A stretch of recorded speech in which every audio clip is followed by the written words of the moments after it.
Wall Street's main indexes closed largely unchanged on Thursday amid light trading a day after the Christmas holiday. The Dow ticked up marginally, while the S&P 500 and Nasdaq dipped slightly into the red.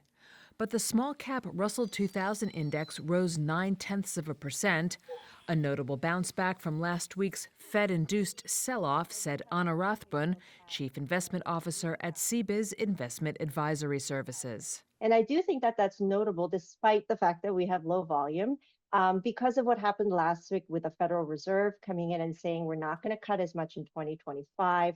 And clearly for a lot of small cap stocks that are in the floating rate market, and so they would benefit a lot from falling rates, it's not going to be falling that much for them. So to see them rebound after that, it sort of supports the thesis that we've had in our team about how much of last week's action was overdone.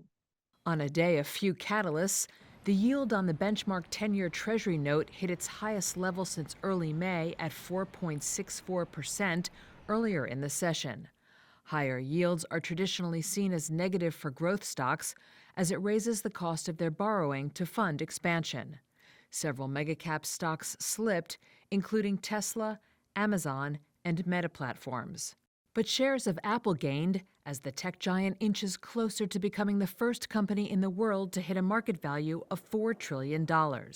And a decline in Bitcoin knocked cryptocurrency-related stocks lower, with MicroStrategy, Mara Holdings, and Coinbase Global all suffering losses.